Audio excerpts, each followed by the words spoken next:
We're in the second section of the training manual, Managing People. With the first chapter, we looked at chapter 7 of spiritual gifts, seeing that they're gifted by God. Secondly, with the management or developing people on how to guide and help people that they can use their gifts in the ministry. It seems to me, Barry, though, my parents have been married for years and years and years. They're happy, they're in love. But you know, I've seen even as happy and in love people can be, there's sometimes conflict. And then if you think about the church with people, there's conflict.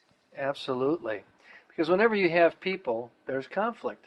And almost all conflict results from differences between people. And it's for a variety of reasons, which we'll talk about in a moment. Okay. But it's important for the leader to recognize that there will be conflict.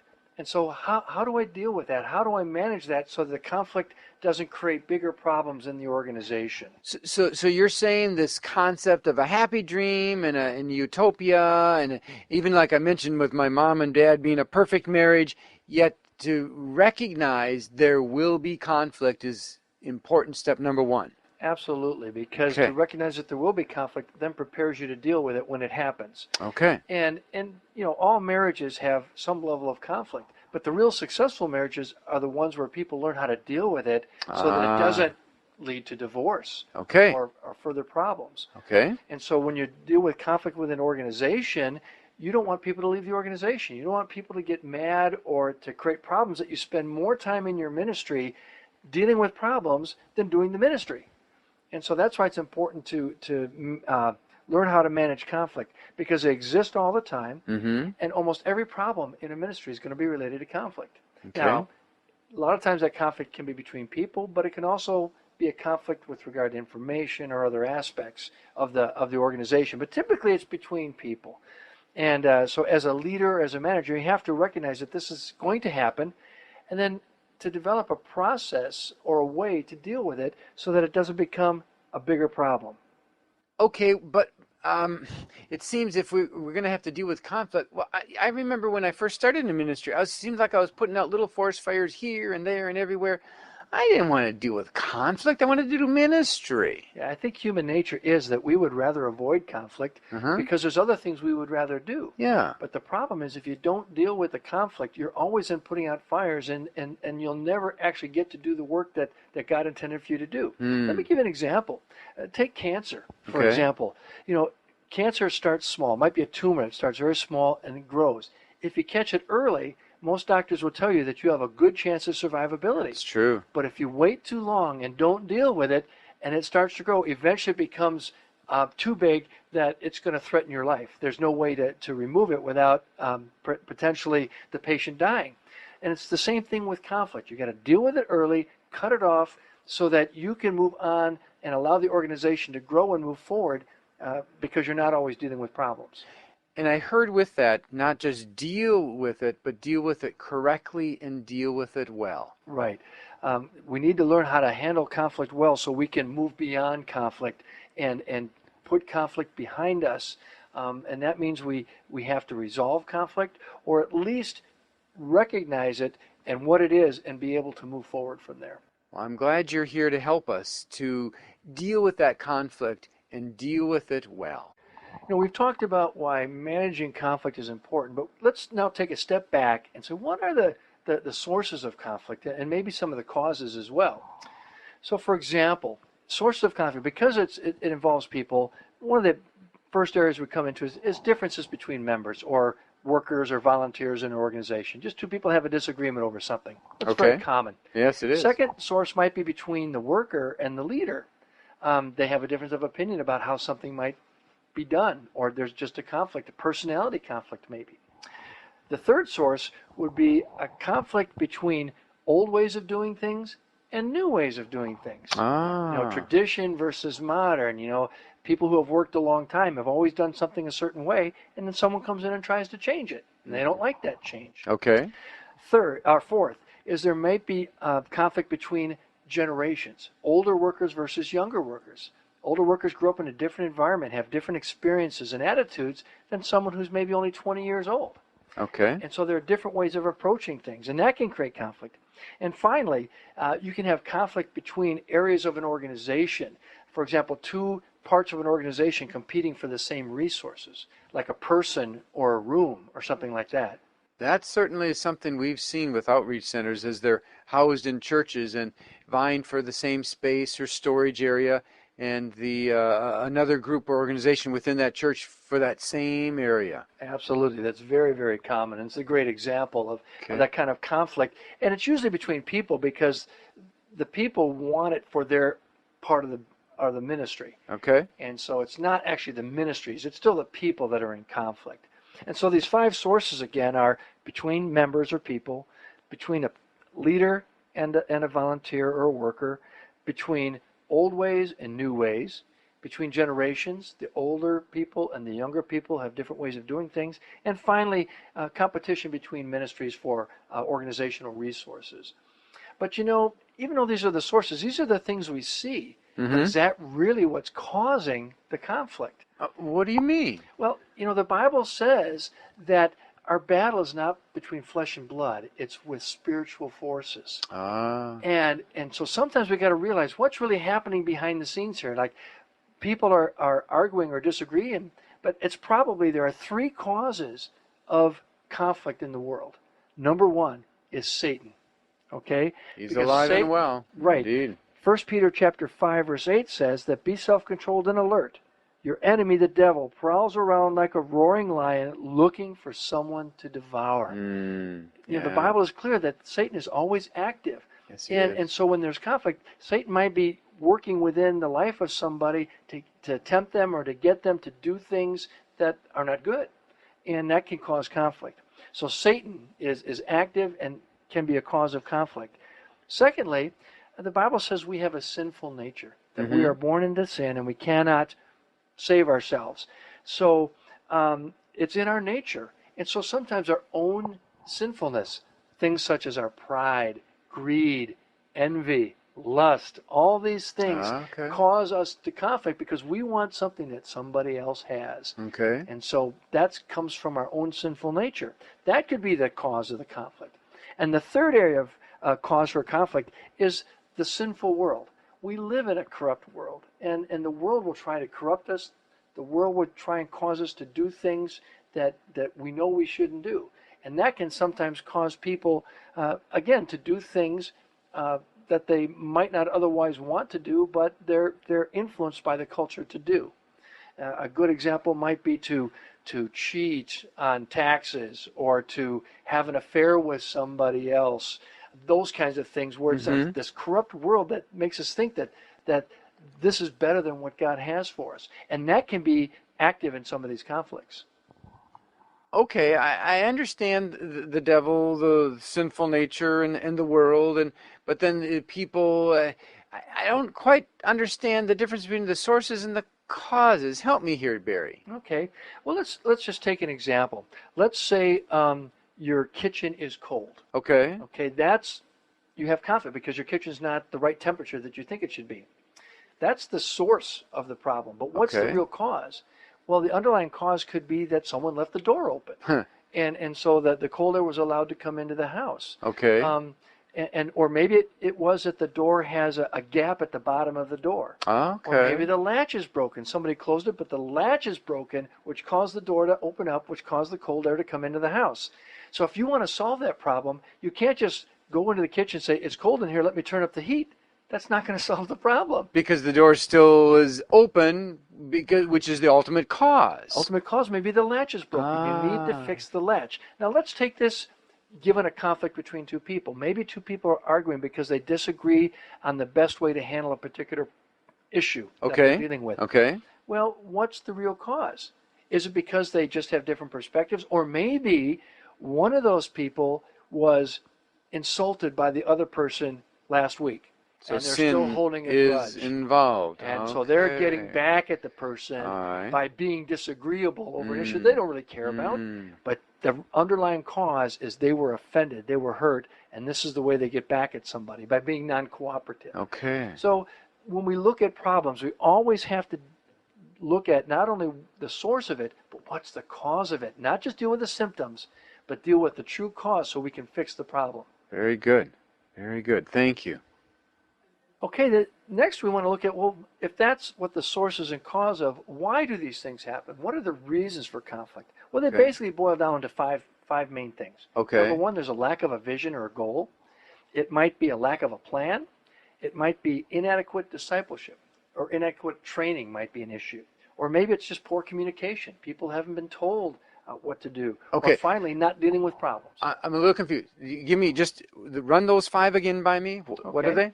Lack of a vision, Vision, lack of a plan, plan, lack of training, training, poor communication, communication. and not dealing with the problem. Ignoring Okay, I understand these reasons, but now I'm confused as how it deals with. Described real well of the source and the cause. I don't understand how these reasons fit in. Okay, well, let's take that example of the cold air in the kitchen again. Okay, okay. We know that the problem is the latch was broken. That's what caused it. But Okay. the source that we have a cold kitchen. Well, what's the reason? Well, let's take lack of a vision. Well, maybe nobody feels responsible for it. That no one's said the vision is to fix the problem. So people just don't do anything. Okay, Okay? okay. Let's say lack of a plan. In other words, no one has the responsibility for fixing doors. So there's no plan to fix it. Or So people here don't we know how to stand fix being it. cold in the kitchen. I don't know. I don't know. Yeah, I don't Okay. know what to do. The third one is inadequate training. It's like, well, I don't know how to fix it. You don't know how to fix it. So who do we get to fix this thing? Okay. And fourth, poor communication. Maybe neither of us knew that the latch was broken. Nobody told us. No one told us. Okay, we just know Okay. it's cold in here. And finally, ignoring the problem, which is like, typically, if you don't know how to fix it, you say, well, maybe it'll fix itself. Okay. You know, and so I'll just ignore it, and Mhm. maybe it'll go away. But you can see from this example, those are all reasons why you failed to take action to solve the problem, or maybe solve the wrong problem. Oh, the wrong problem. Boy, the ignoring. I learned the hard way from a friend, thinking of houses and all. There was they had a leak in the ceiling, and they just put a bucket under it, just ignored it until all of a sudden one day the whole ceiling collapsed, and it's like, oh my! If he would have dealt with it right away, he could have fixed it. But instead, now there's a huge problem. Because the roof outside wasn't fixed, the ceiling inside collapsed, and he has a huge problem now. Right. And that's usually what happens when we ignore the problem, is it just grows bigger, as we said before. So these are the reasons for conflict, and sort of like the why conflict happens. Mm-hmm. It's just important to know that these reasons exist, but that we have to take action. We have to deal with the problem if it's going to get resolved. Now, how do we recognize conflict? I mean, it's obvious when it's in the middle of winter and the door's open and cold air is blowing you in the face. That's a duh. But I'm guessing there are other times it's not quite so obvious. Right. To recognize conflict, there are obvious signs and there are less obvious signs. Okay. Sometimes we'll call them warning signs. Hmm. Now, in our example, kitchen door's open, it's wintertime, it's cold in the kitchen. It's obvious. It's obvious. I mean, you feel it as soon as you go in there. But let's say it happens during the summertime. Okay. You may not notice that the latch on the door is broken, Mm-hmm. but there's still a problem. But less obvious signs might be you start hearing noises, birds chirping out of the backyard you didn't hear before. Okay. Or maybe there's mosquitoes are in the house now. And you're getting bit, yeah. They're getting bit. Yeah. So these kind of wake you up that there may be a problem. And let's take this now to an organization when you're dealing with people. Mm-hmm. You know, the obvious signs when people have emotional outbursts, they start screaming at one another or crying is another emotional. You know, if you're offended, people start crying and they come into your office and they're crying because they've been hurt. Okay. Well, that's an obvious sign. Well, what's a less obvious sign? Well, what about people who stop participating in meetings? Or people who used to volunteer just stop showing up, Okay. coming up with excuses? You know, you can say to yourself, well, they have other things to do, but maybe they have a conflict with someone in the office and they just don't want to be around them anymore. Okay. And so they withdraw from activities. And these are some of the less obvious and obvious signs of conflict. Okay. Okay, Barry, we've talked about sources, causes, reasons of conflict, but how do we resolve them? And that really is the key issue. I mean, it's one thing to recognize a conflict. Right. It's quite another to actually deal with it, manage it. Right. So when we talk about resolving conflict, fortunately, we don't have to figure this out ourselves. Jesus has given us an example of conflict resolution in the Bible. It's found in Matthew chapter 18, verses 15 through 17. And simply what he is saying is that if we have a problem with someone, we are to go to them first and try and work it out. That makes good sense. Sometimes it can be that easy. Right. And then we're supposed to use Luke, what he says in Luke chapter 6 about removing the plank from our own eye before we try and remove the speck from someone else's eye. What that means is when you go to someone, you first admit your fault. You admit you're part of the conflict and ask for forgiveness. And only when you receive that forgiveness can you actually talk to them about what their fault was or what you think their side of the problem is. Now, if they forgive you and they give their part of the problem and you forgive them, you have now resolved your problem and you can move on. Indeed. Now, what happens if you can't resolve it at that level? Well, usually then it has to elevate or escalate up to maybe a supervisor or someone else to deal with the problem, a mediator, if you will, someone to resolve that conflict. And so for the mediator, when you get to that level, their key activity in deciding between a conflict between two people or trying to help them resolve it is to get the facts. You have to know what is the true cause of the conflict. You can't deal with symptoms. You can't just deal with the cold air in the kitchen. You have to deal with the broken latch. Okay. You have to find that. And the only way you can do that is by asking questions, delving in, and because sometimes the conflict between people may not be the problem you think it is.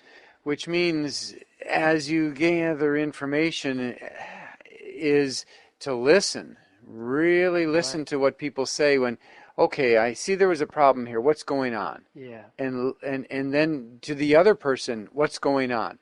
Gather the facts. Give each person a chance to give their side of the story, but then also ask additional questions because the conflict may be something that's even deeper than what they're even admitting to. Let me give you an example. Let's say two people in office are fighting over the use of the copier machine. Okay. Okay, and they always get the copier machine, and I never get a chance to use it. And every time I go there, they're always using it up, and they always run out of paper, and they never fill the paper tray, and it's so frustrating. And so you think, well, okay, can't you guys, work this out and have a schedule or something? Mm-hmm. But that's not the real cause. If the person would dig deeper, they might find out that one of these persons was insulted by the other one last week. And so now they're getting back at them because they've been insulted. That's really the true cause. They have a conflict that goes deeper than what you might think of on the surface. And so that's the job of the mediator, to really get to the root cause, find out who is involved, what the true problems are, so that you can come up with a way to deal with it and a way to solve it. When Jesus talks about solving conflict in Matthew chapter 18, he's talking about the church.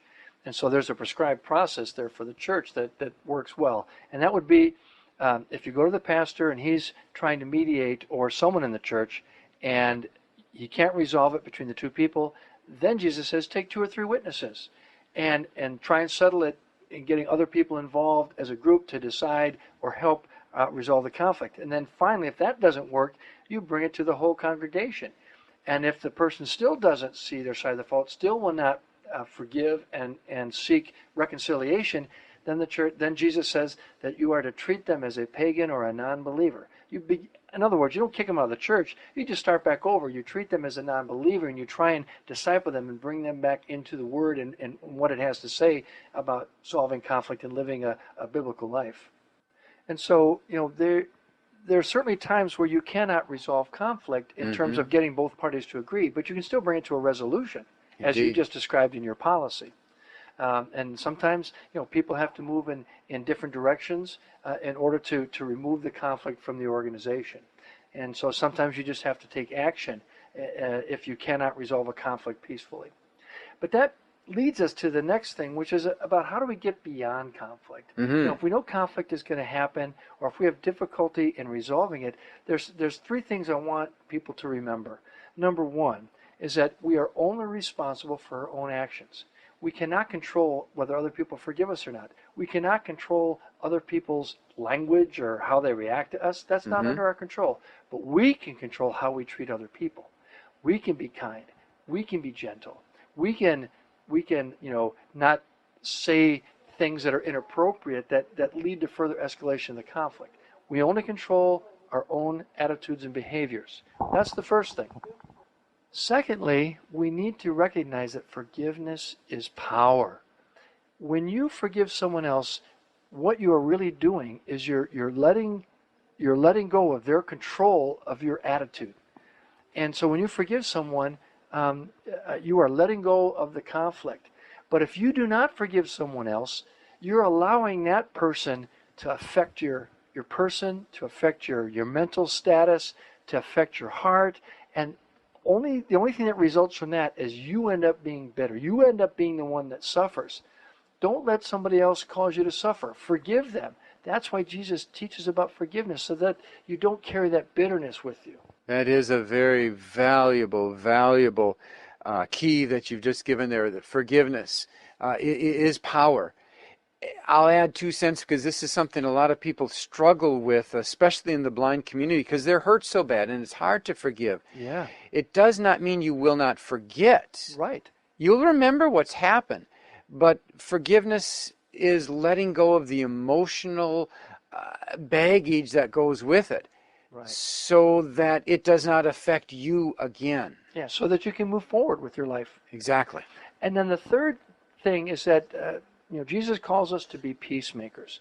The Christian is supposed to be a peacemaker. Jesus said in the Sermon on the Mount, "Blessed are the peacemakers, for they shall be called sons of God." Mm-hmm. And so we have to always be seeking peace. And sometimes that just means we agree to disagree. And we forgive the other person, we acknowledge that there's a conflict, but we just move on. And we agree not to let the conflict get worse or perpetuate in any way. And I would think with that, as we work for peace, also another outcome can be good, because God does promise to work good from evil. Absolutely. And so that's the final point, is that to understand that not all conflict is bad. Let me give you 2 examples. One is when conflict leads to a new idea. People are disagreeing about how to handle something, and out of that conflict grows a new way of doing ministry. Oh boy, we've had several situations at outreach centers where there's been conflict because the drivers are getting frustrated because how far they have to go to pick up people. And from that conflict, which was positively worked through to understand, to gather the information, another center was developed further away so that those people could go there, and the ministry has expanded. Yes, that's a great example. And so conflict can produce a better outcome in some ways. Indeed. Now, the second thing, that conflict doesn't necessarily have to lead to sin. Just because you disagree doesn't mean you have to be angry with someone. You can just have 2 different opinions. Remember, we said that people are unique. They bring different perspectives. And it doesn't mean I'm right and you're wrong. It just means that we differ on maybe the best way to approach something. And so we just don't have to have conflict about it. We can work peacefully to resolve our differences, and maybe compromise will be the solution that ends up yielding a better solution than either one of our opinions on their own. So conflict is not always bad, and we have to look at, like anything else, that good can come from conflict and from bad things if we are willing to let go and let God enter into this process.